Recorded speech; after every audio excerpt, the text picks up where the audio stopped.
texto que me persegue, que eu tento não falar sobre ele, mas ele colou em mim, ele não solta por nada. Então, até segunda ordem, ainda que eu queira falar outras coisas, parece que esse texto me persegue. Gênesis 1, 1 e 2 falam que no princípio Deus criou os céus e a terra era sem forma e vazia. E o Espírito de Deus se movia sobre a face das águas. Tem algumas coisas nesse texto que eu acho lindíssimas. Você pode mudar ali, por favor, o slide? A primeira coisa, quando a gente lê aquele texto, né, de Gênesis 1 e 2, a gente observa que Deus cria algumas coisas, né, ele vem estabelecendo um padrão de criação.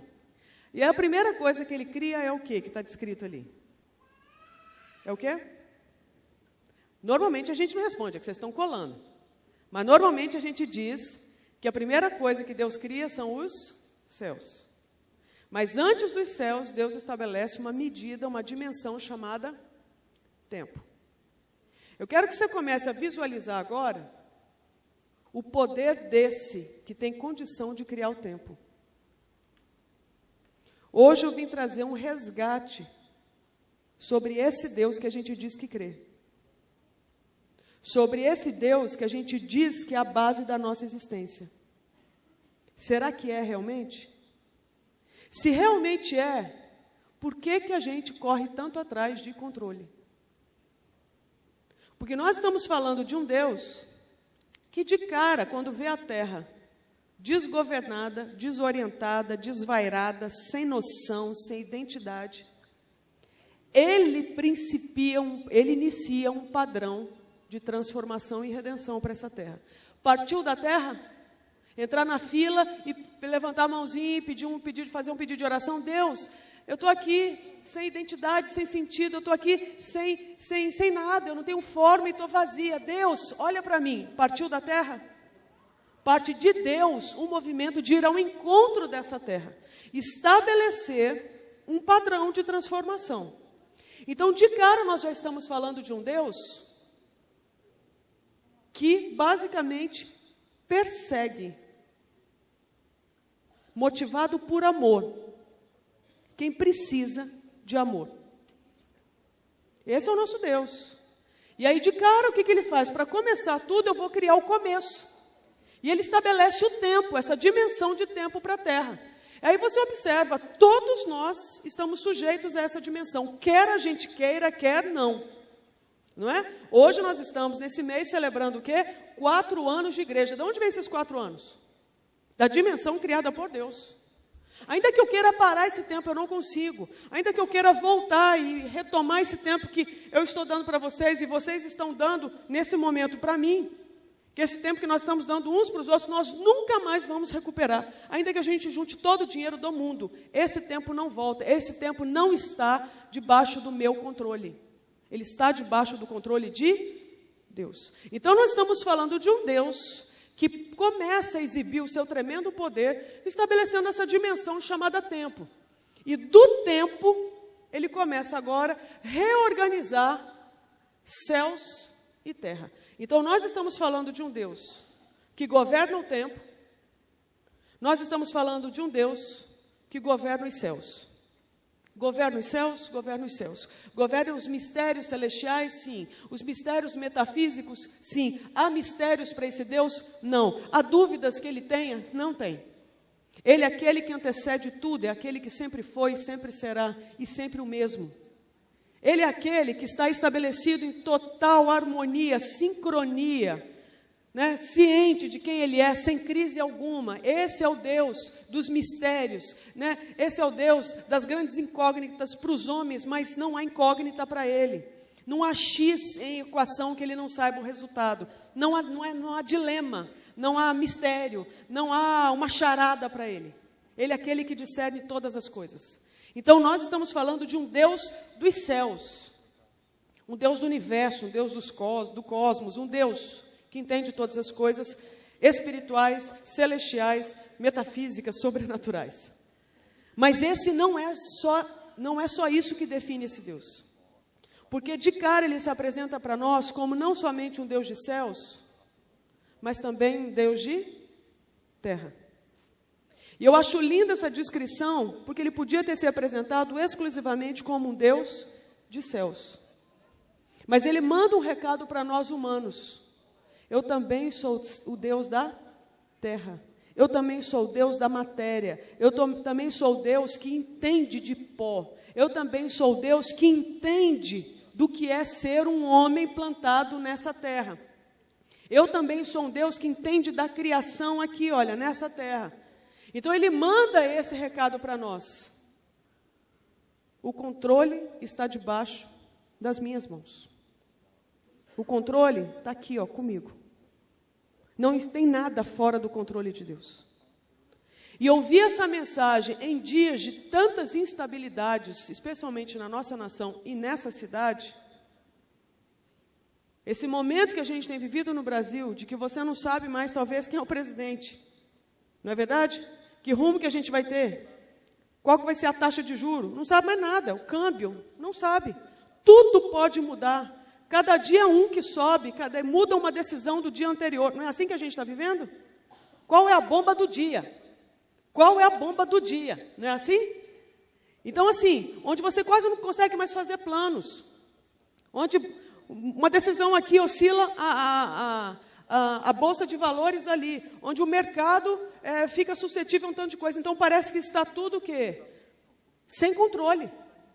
Mas nós precisamos lembrar do que ainda está escrito aqui. Esse Deus continua sendo Deus de céus e continua sendo Deus de terra. Então, nem tudo é como parece ser. Então, parece que está tendo essa instabilidade que foi criada exclusivamente pelos homens. Não é verdade? Pelas decisões dos homens, pelas consequências dos homens. Mas tudo continua ainda dentro do controle de Deus. Você crê nisso? E aí você vê que Deus, em função disso, começa a estabelecer umas coisas muito legais para nós. Muda ali para mim, por favor. Você vai ver que Deus, ele bate o olho na terra e ele vê um estado de caos terrível. Ele vê uma confusão, porque nós estamos falando de um planeta que não tinha sentido para existir. Não tinha lógica, não tinha um propósito, não tinha valor, não tinha nada. Não tinha nada que esteticamente, inclusive, chamasse atenção. Então, essa é a situação da Terra. Aí você vê que Deus vai ao encontro dessa Terra. E é curioso, porque até Deus chegar, o que tinha para essa Terra, senão trevas e abismo? Então, o que a gente entende? Que até a chegada de Deus, essa Terra caminhava de escuridão em escuridão e de abismo em abismo. E me fala se não é exatamente isso que acontece com toda a humanidade que não tem o conhecimento desse Deus. Caminha de que jeito? Do mesmo jeito que a terra. Em trevas, rumo ao abismo. Então nós estamos falando de um cenário feio, gente. De um cenário caótico. Onde tem confusão, onde tem escuridão e abismo. Você bateria o olho nisso e falaria o quê? Não tem solução. Não tem esperança. Não tem nem por onde começar. Quem vai ter o poder para transformar essa realidade? Então, é uma situação que provavelmente nós assistindo diríamos o quê? Já era. Acabou. Não tem esperança. Não tem para onde ir. Não tem o que fazer. Não temos recursos suficientes para transformar isso. E Deus diria o quê? Pura verdade. Mas eu conheço quem tem. E essa é a hora que Deus fala, dá licença, que agora quem pode entra em ação. Pois Deus começa o resgate dessa terra. E aí eu vejo esse movimento, isso toca o meu coração e eu espero que toque o seu. De saber que Deus, que não tinha nada a ver com a terra, se envolve com ela no pior momento dela. Eu acho que isso é um tremendo de encorajamento para nós nesse dia. Nós vamos poder sair daqui podendo celebrar alguma coisa. Celebrar, sabe o quê? O fato de que existe um Deus criador, todo-poderoso, que sustenta tudo pelo poder da palavra, que se importa com o seu caos e com o meu. Você recebe isso na sua vida? Ele recebe o seu caos com respeito. Ele acolhe o seu caos com misericórdia. Ele tem compaixão do seu caos e do meu. Ele se compadece do seu estado de trevas rumo ao abismo. E ele chega e fala, chega, eu vou entrar em ação. E vem e abraça a terra. Estabelece agora um método, um padrão de funcionamento. Ele olha e dá o diagnóstico, caos. E quando ele olha o caos, ele fala, que bonitinho. Não, que horroroso. Ele simplesmente olha e fala, está um caos, vamos fazer alguma coisa. E estabelece um método, e o método dele, qual é o processo? Você vai ver esse processo de Deus o tempo inteiro instalado na nossa vida. Ele estabelece etapas, ele estabelece fases, ele estabelece estações. O que é isso? É uma estação só? Não. É uma fase só? Não. É uma etapa na vida só? Não. São ciclos e ciclos e ciclos, não é? Uma hora você é criança, depois você é adolescente, depois você é jovem, mas antes você era bebê, não é? Aí você do jovem, você se torna um adulto, do adulto um idoso, não é assim? Você experimenta ciclos, por exemplo, na sua família, não é verdade? Você estabelece, você observa fases, em empresa você vê isso, não é? Você vê em ministério, fases, ciclos, etapas, estações, momentos diferentes. E ele estabelece todo esse processo de desenvolvimento. Então, o que a gente vai vendo de Deus? Um método cuidadoso de lidar com o caos. Então, nós estamos falando de um Deus que olha para o caos, seja ele qual for, e tem um projeto. E eu acho que a gente precisa aprender com esse Deus, de olhar para o nosso caos, ou seja, ele qual for, que nos cerca, e ter um projeto. E o projeto de Deus não passa pela mágica, embora ele tivesse poder para fazer isso. E muitas vezes nós temos qual a expectativa com relação à ação de Deus? Um passe de mágica. Tenho um filho, então, dependente químico, que eu quero que Deus, no estalar de dedos, transforme num ser desintoxicado, maduro, não é verdade? Que caminhe sem as drogas. Deus pode, mas em geral não é o método que ele usa. Qual o método que ele usa? Processo. Tem um filho que está envolvido, de repente, com, sei lá, vício em pornografia. Tem um marido que, de repente, está envolvido com, sei lá, corrupção, seja o que for. Uma mulher que está envolvida com dependência emocional. Então, tem momentos difíceis na vida que são caóticos e que, às vezes, a gente tem qual expectativa? Deus vai fazer um passe de mágica. Em geral, não é o método que ele usa. Ele usa um processo. E o processo de Deus também não costuma ser do jeito que a gente quer. Que seja de fora para dentro, para inclusive controlar a nossa ansiedade. Você vai observar, por exemplo, quando entra, suponhamos, uma travesti na igreja. Primeira coisa que a gente pensa é fazer o quê? Tirar aquele silicone. Cortar aquele cabelo. Cortar aquelas unhas compridas. Para de rebolar. Engrossa essa voz. Porque, basicamente, tudo aquilo que a gente quer de mudança, se você observar, é o exterior. É o superficial, é o visível. É aquilo que a gente vai bater o olho, vai falar antes e depois. E aí vai controlar a nossa ansiedade. Porque nos ilude de que, se mudou o exterior, está transformado por dentro. E necessariamente é assim? Não. Em geral, não é. Então, normalmente, nós queremos o quê? As mudanças de fora, as cascas. Muda de casca. Mas Deus não usa normalmente esse método, embora Ele possa alcançar a casca também. Mas, em geral, a revolução de Deus começa lá de dentro. Foi assim com a terra. E é assim com a gente. Lá de dentro.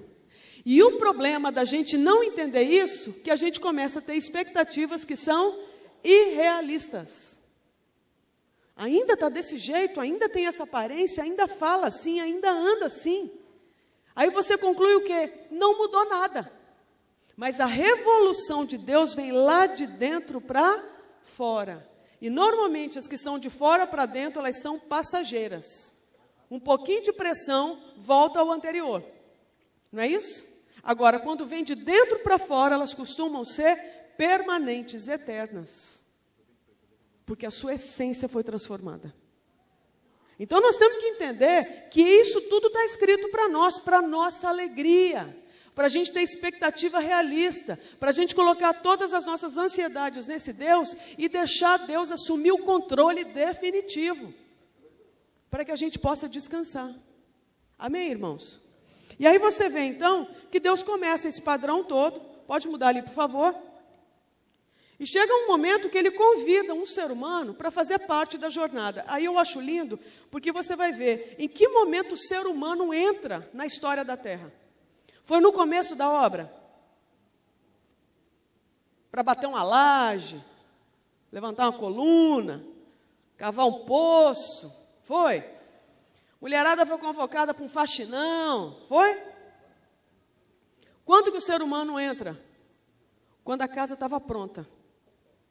De novo, uma mensagem sobre o controle que tantas vezes a gente quer. Tem coisa que Deus está mandando dizer aqui, ó.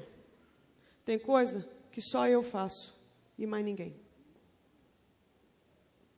A gente não entende isso às vezes, e a gente quer fazer o quê com essas coisas que a gente acha que devem ser feitas, e que de repente devem ser feitas, a gente assume para nós. Então eu tenho que salvar o meu marido. Eu tenho que fazer, eu tenho que recuperar o meu filho. Eu tenho que salvar a igreja. Eu tenho que mudar a cidade. Eu tenho que tocar o coração das pessoas através do louvor. Tem coisa que eu não posso fazer. Eu tenho que convencer alguém sobre a homossexualidade. Tem coisa que eu não posso fazer. E sabe o que Deus está falando? Quem disse que era para você fazer? Nunca falei que era para você fazer.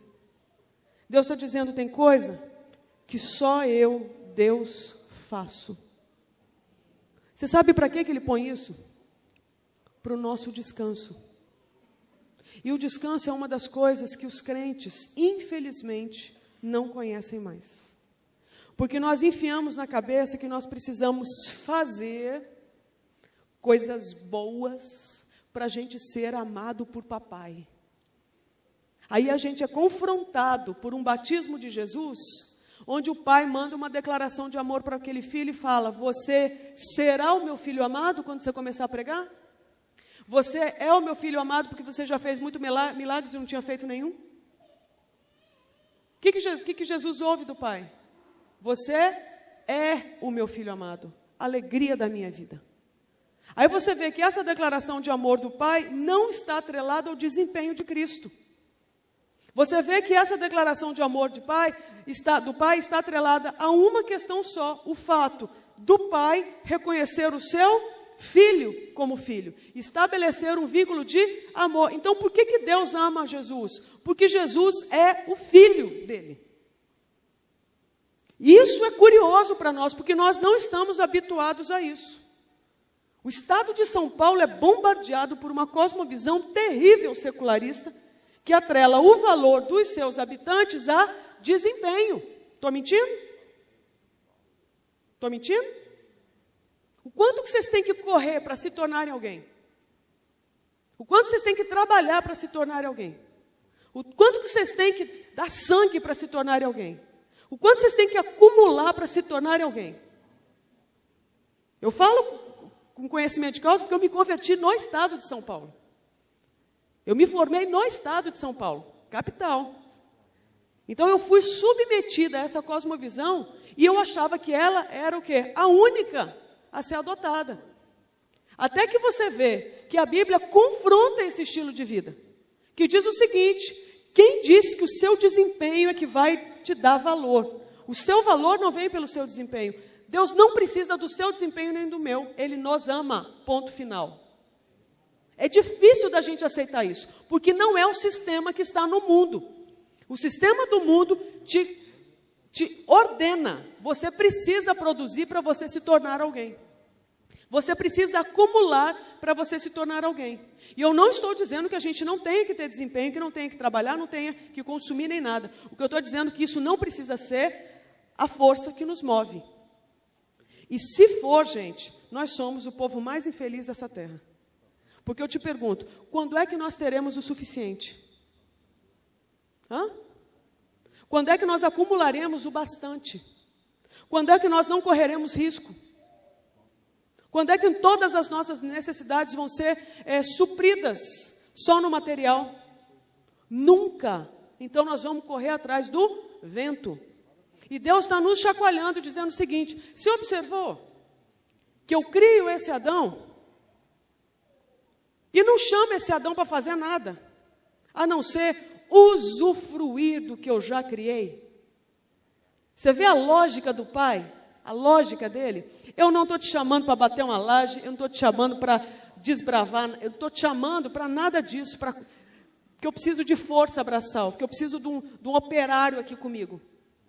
Eu não estou chamando um operário, eu estou chamando aquele que vai ser mordomo, que vai ser o imperador aqui, que vai ser aquele governante sobre a terra.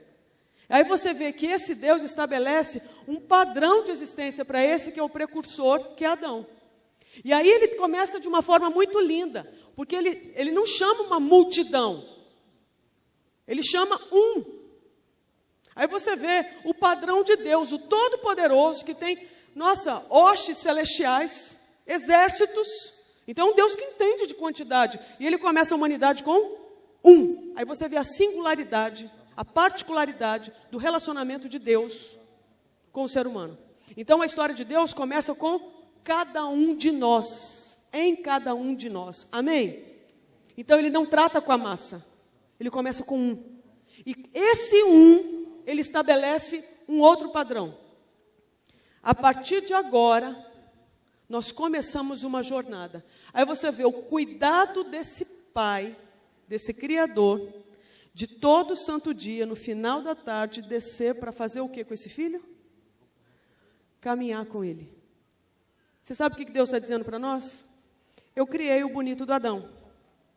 Está saudável, assoprei a vida dentro dele, ele se torna um ser vivo, supri todas as necessidades dele, mas ele agora precisa amadurecer.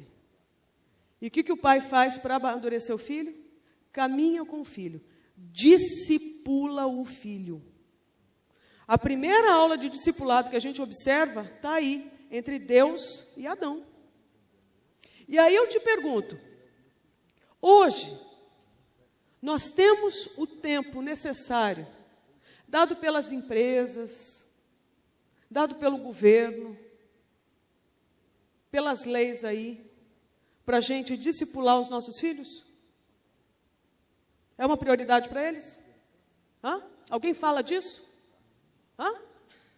E não vai falar nunca, porque eles não entendem dessas coisas. Quem entende dessas coisas é o povo de Deus, que deveria entender que Deus, que é Deus, se deu o trabalho, se deu o direito de descer e conviver com Adão, caminhando com ele, sentindo o mesmo cheiro do Éden, vendo a mesma coisa que o Adão via no Éden, pisando no mesmo chão do Éden, vendo, assistindo, contemplando as mesmas coisas. Deus se identifica com esse, que é o seu filho, sua criatura, e agora começa o quê? Uma caminhada. E aí nós queremos o quê? Ter famílias saudáveis. A gente não quer ter família saudável? Quem quer ter família saudável? Quem quer ter filhos saudáveis? Quem quer ter relacionamentos saudáveis? E a gente acha agora que isso vai ser através de mágica. Agora, o que Deus fez com Adão não foi mágica. Foi investimento. Investimento, inclusive, de tempo, de qualidade de tempo, de vínculo com o filho. Nós costumamos priorizar isso nas nossas vidas. Se você observar, é a primeira coisa que a gente corta na agenda. Já reparou? A qualidade de tempo uns com os outros.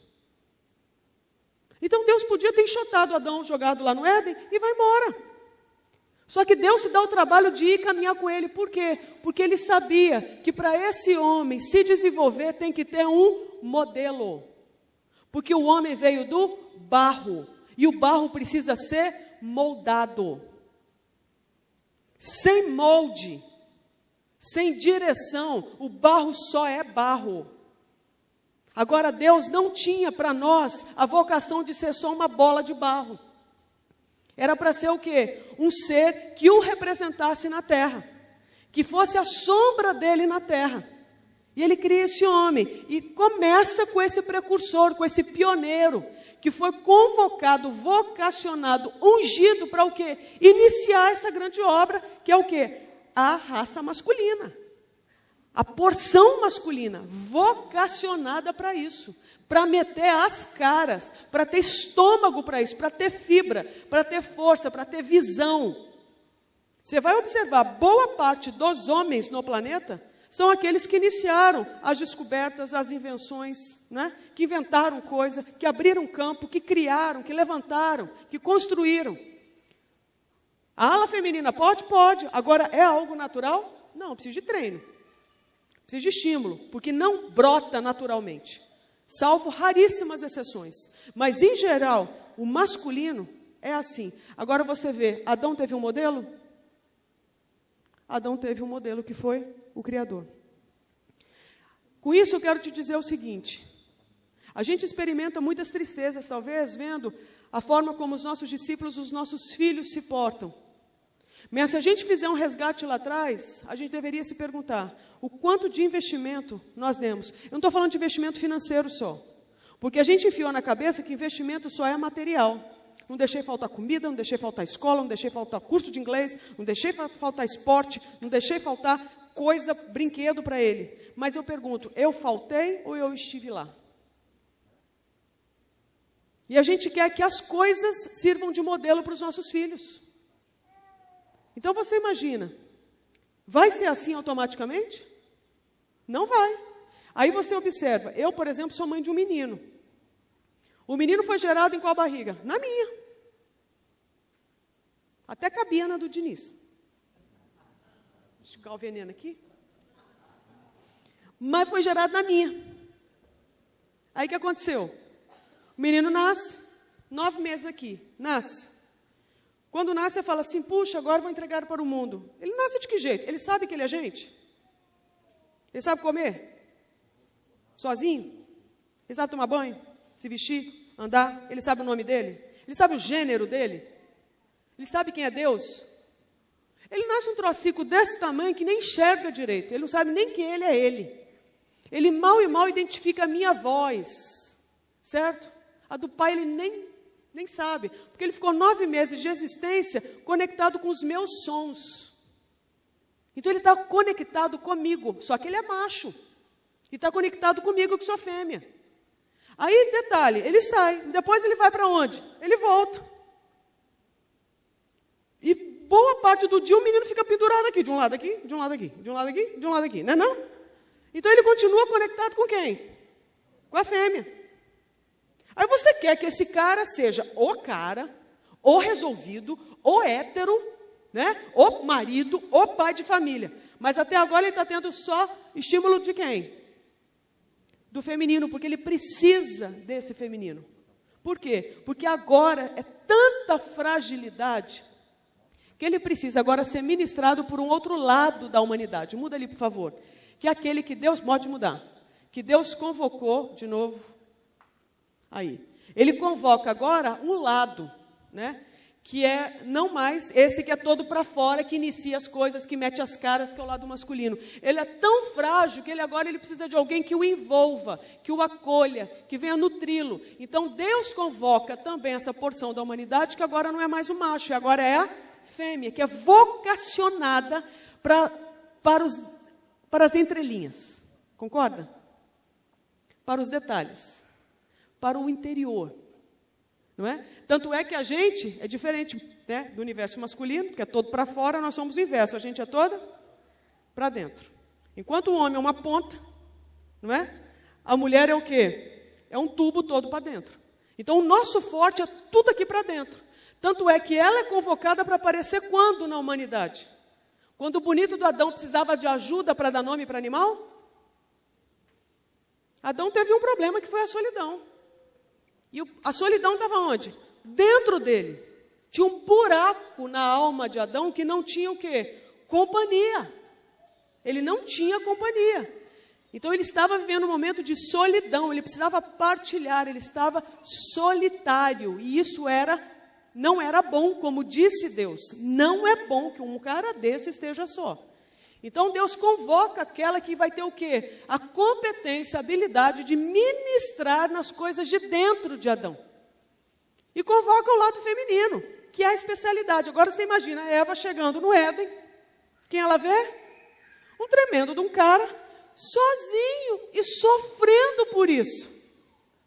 Na hora que ela, que é um tubo que envolve, vê aquele ser, o que ela faz? Envolve. Aí é o encontro do masculino e do feminino. Então você vê esse bebê, que está sendo agora o quê? Ele precisa da porção feminina. Ele não precisa só da maternidade. Porque a maternidade é você o quê? Você gera e você, né, parir essa criança. Qualquer um que gera, qualquer igreja que evangeliza, qualquer igreja que está dando fruto, ela está vivendo essa maternidade. Né? Pessoas aceitaram Jesus aqui, não aceitaram? Isso é o quê? Essa vida chegando. Mas nós não precisamos só da maternidade, porque tem um outro conceito que a gente deixa passar batido, que é a maternagem.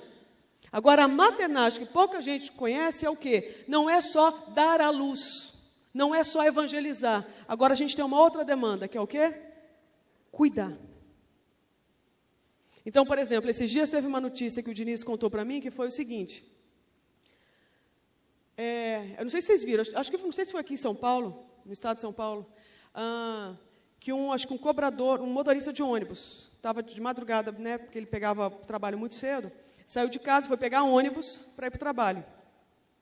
E ele está lá no ponto de ônibus, o frio danado, ele ouviu um gemido. E ele achou estranho, porque só estava ele no ponto de ônibus. Um choro, um sussurro, uma coisa assim. E quando ele foi ver, era um saco com a criança, que já estava roxa, com cordão umbilical ainda, roxa de frio. A criança estava gemendo, quase desfalecendo, de tanto frio. Aí, as câmeras, né, da rua ali, filmaram essa cena. O Diniz falou, daquele tamanho, Diniz falou assim, quando eu vi a cena, eu chorei. Porque aquele homem, na hora que viu aquela criança, disse que ele foi tão rápido. Alguém viu essa matéria?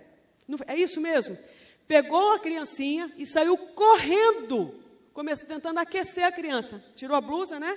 Para tentar proteger a criança. Aí você vê, alguma mulher pariu a criança. Isso é a maternidade. Curioso, podia ter abortado e não abortou. Achei curioso, né? Podia ter matado, não matou. Provavelmente deixou ali, deve ter feito até uma oração ao Deus. Levanta alguém para pegar essa criança. E sumiu. Certo? Esse homem, ele vivenciou o quê? A maternagem. Então, de dentro dele, porque ele tem também o feminino, assim como todos nós temos o masculino e o feminino, dentro dele ele viu o quê? O que essa criança agora precisa não é de cesta básica, não é de escola, ela precisa do quê? De, no mínimo, um abraço para ela ser aquecida, para ela sobreviver. Do que eu estou falando, gente? De um Deus que pensou em todos os detalhes, para todas as nossas necessidades. Então eu te pergunto, nós podemos continuar tendo fé nesse Deus, ou nós vamos deixar Deus de fora da nossa história? Então esse Deus está mandando muitos recados para nós. Ele vai lá e discipula o seu filho. O filho cresce, o filho chega na maturidade e tem uma solidão. O pai vai lá e ministra na solidão. Eu te pergunto, nós conhecemos os estágios de solidão de cada um de nós? Nós sabemos quando cada um de nós está precisando de uma conversa profunda? Nós valorizamos a necessidade que nós temos como seres humanos de ser ministrados no nosso interior? Se depender do sistema vigente, a gente segue dia após dia, de solidão em solidão, sem nunca ter um relacionamento profundo uns com os outros. E continuamos na roda viva de produzir coisas, de correr atrás, de acumular, de conquistar e tudo mais. Cada vez mais áridos. Aí eu te pergunto, no final das contas, nós vamos celebrar o que dessa vida? Então, essa celebração de alegria, ela não é algo que vem lá de fora. É alguma coisa que, primeiro, precisa de uma intenção. Celebrar é uma escolha, é um movimento pessoal, é intencional. Eu quero assumir a responsabilidade de deixar Deus colocar as coisas em ordem. Se não houver esse movimento, o sistema leva a gente. Vocês estão compreendendo o recado de Deus? Está ficando claro ou está confuso? Está claro?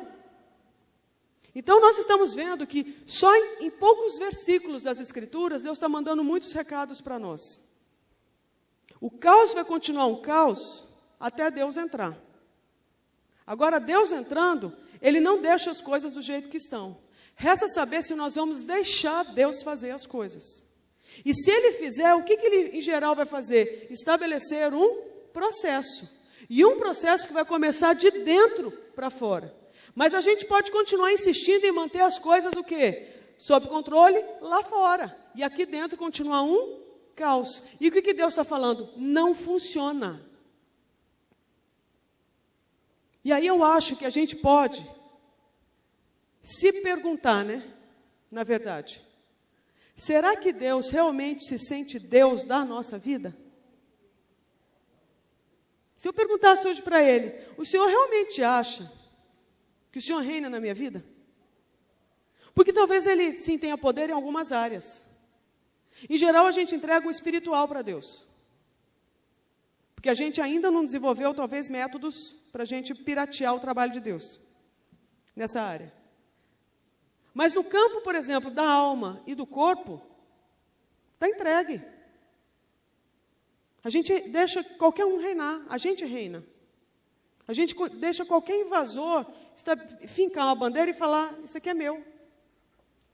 Agora, se Deus é realmente o nosso Deus, e um Deus tão integral como Ele é, de corpo, alma e espírito, um Deus de céus e de terra, Ele quer reinar onde? Em todas as áreas, amém? E aí com isso eu quero fechar isso aqui, costurando da seguinte forma. Tem um texto lá em Mateus 14, versículo 22, que fala assim: Imediatamente após, Jesus insistiu com os discípulos para que entrassem no barco e fossem adiante dele para o outro lado, enquanto ele despedia as multidões.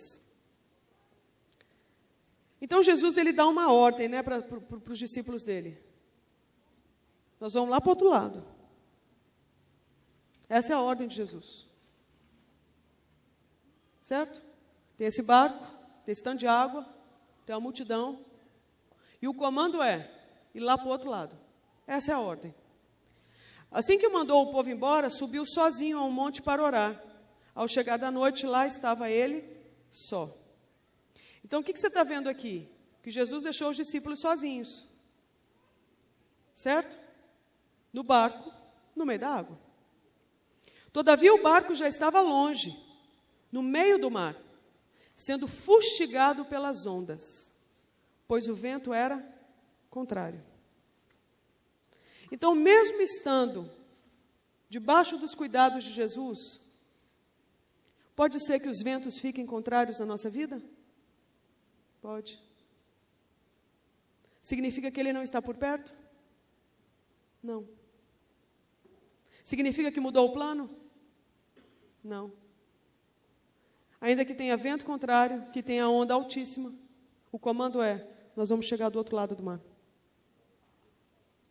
Então nós estamos vivendo momentos, talvez, onde quando o tempo fecha, quando o mar fica bravo, quando os ventos são contrários, essa é a hora que vai dar essa é a hora que vai dar vontade para a gente fazer o quê?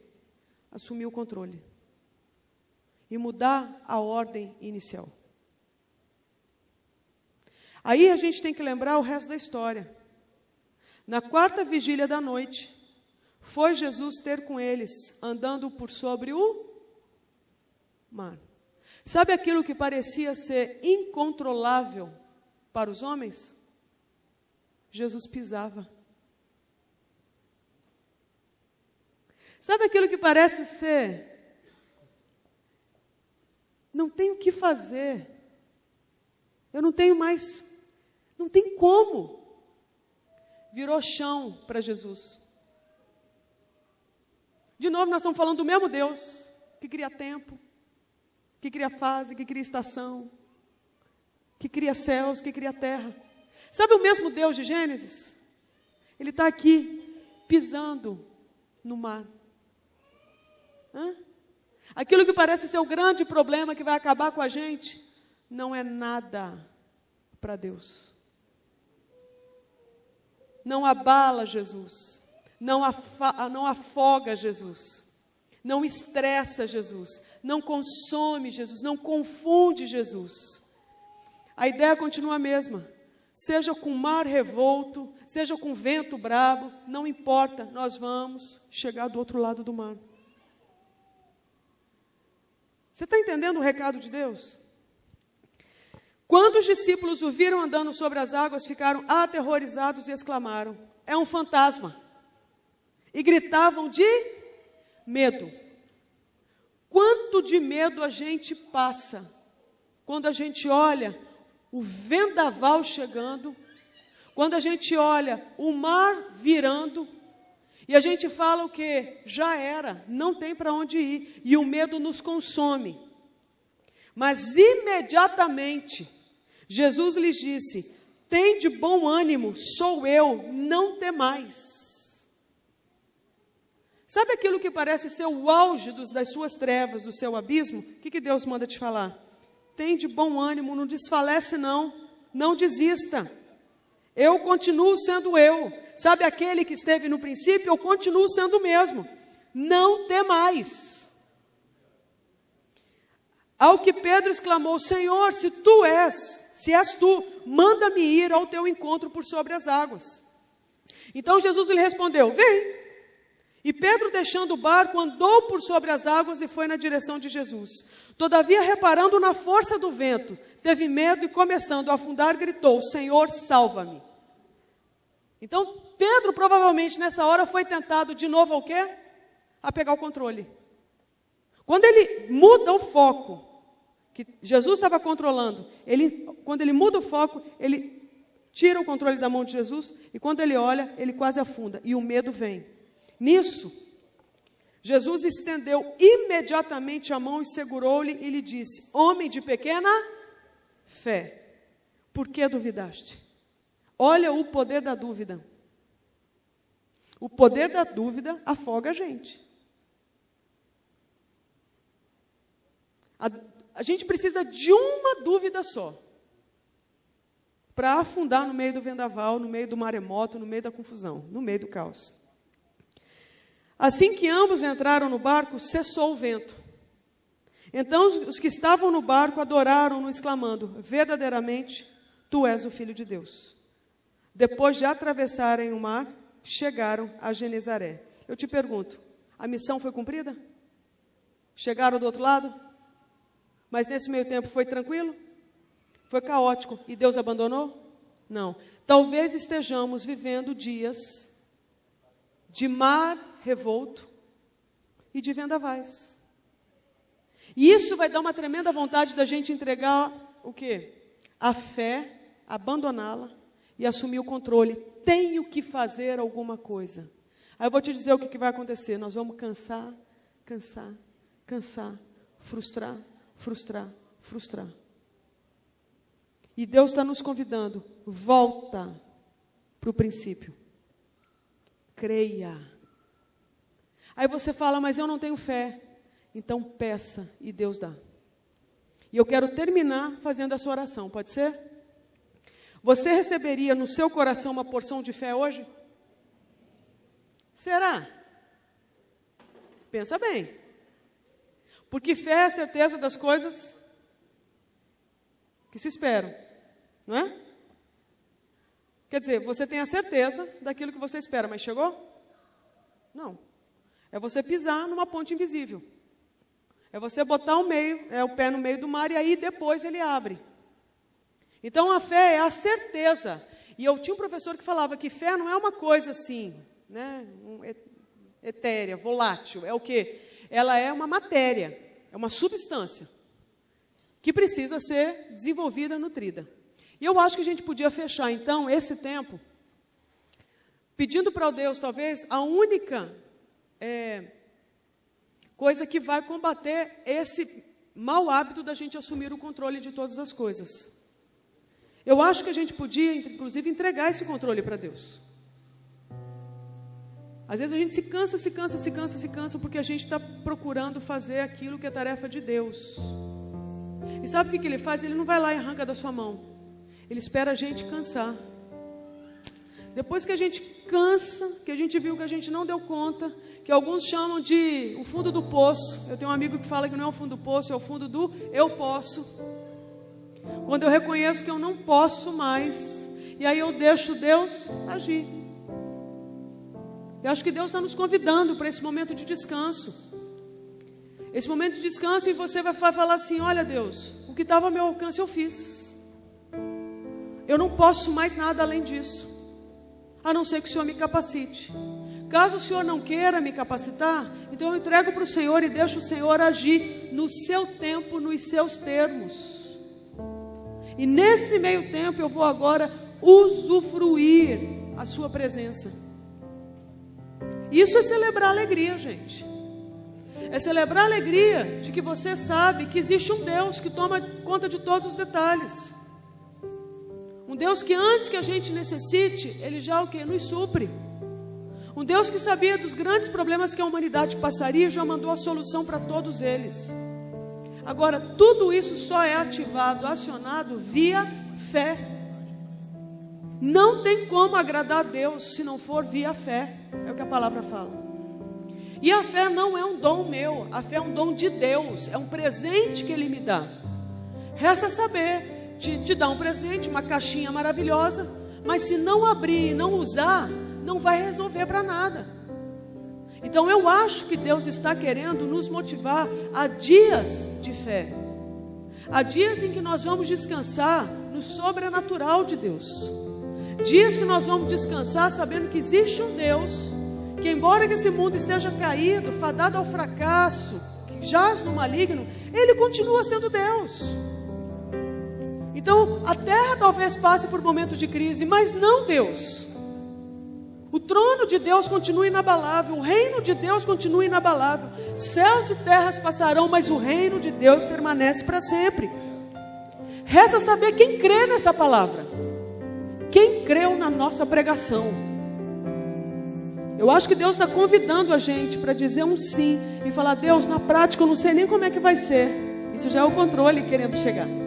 Como é que vai ser? Você não sabe, não tem que saber, Ele te guia. Então eu acho que Deus está atrás de gente que vai se colocar na mão dele como se fosse um pozinho. E aí Ele vem e faz assim. E você não resiste. Você deixa Ele te levar. Isso é fé. Eu não sei como é que vai ser, mas eu sei que o comando aqui agora é para eu crer. E eu digo sim. Amém? Senhor, nós queremos nos apresentar diante do Senhor e primeiro te pedir perdão. Te pedir perdão, Deus, porque embora o Senhor fale tantas coisas e a gente diga que crê, talvez é só da boca para fora e só é nominalmente. Hoje nós queremos fazer um concerto e reconhecer que só o Senhor tem o controle, tem a competência para estabelecer controle em tudo que existe. E quantas vezes eu tentei controlar pessoas, me controlar situações, e com isso manipular situações para ter o que eu quero. Então hoje nós queremos sair desse trono que não nos pertence. Hoje nós queremos abdicar, Deus, desse mau hábito que nós temos adotado de controlar todas as coisas. E com isso, talvez a gente entenda o porquê que a nossa vida fica tão árida, tão estéril, fica tão fraca, fica tão triste. E nós queremos te dizer hoje: ajuda-nos a celebrar a alegria da salvação, a alegria de sermos teus filhos amados, a alegria de um dia termos sido acolhidos pelo Senhor e enxertados na sua família, porque nós perdemos essas coisas. Ajuda-nos, Deus, a celebrar a alegria de não estarmos sós, de sermos chamados para viver em corpo, de termos irmãos e irmãs, de não estarmos sozinhos nessa terra, de termos outros que se identificam com a nossa caminhada. São tantas coisas que a gente não celebra mais. Ajuda-nos a celebrar a alegria de saber que o Senhor é o Deus que tem tudo sob controle. E quantas vezes a gente duvidou da sua competência, Deus? Quantas vezes a gente duvidou do seu amor? Quantas vezes a gente duvidou do seu cuidado, da sua generosidade? Nós queremos te pedir perdão, porque te julgamos, e te julgamos de forma equivocada. E hoje nós queremos voltar ao nosso devido lugar. Somos teus filhos amados, e a gente se contenta com isso. A gente se contenta com o fato de o Senhor ter bons pensamentos todo santo dia a nosso próprio respeito. A gente se contenta com o fato de saber que o Senhor renova as tuas misericórdias a cada manhã sobre a nossa existência. A gente, sabe, Deus, celebra a alegria de saber que o Senhor tem pensamentos de paz e não de mal para nenhum de nós. A gente celebra a alegria de saber que o Senhor tem propósito e sentido para cada um de nós. A gente celebra a alegria de saber que o Senhor resolveu habitar dentro de nós, dentro de mim, Deus. Obrigado porque eu não estou órfã. Obrigado porque eu não estou só. Obrigado porque eu não estou jogada nesse mundo que jaz no maligno. Obrigado porque eu tenho um bom pastor que me guia, que me alimenta, que me supre, que me honra, que me corrige todas as vezes que eu preciso. Obrigada porque nós temos tudo. E perdão porque nós não cremos que temos tudo no Senhor. Mas hoje nós queremos voltar a crer, Deus. E eu quero te pedir no nome de Jesus que o Senhor derrame um dom especial de fé para cada um de nós. Nós queremos crer em tudo que o Senhor fala a seu respeito e a nosso respeito.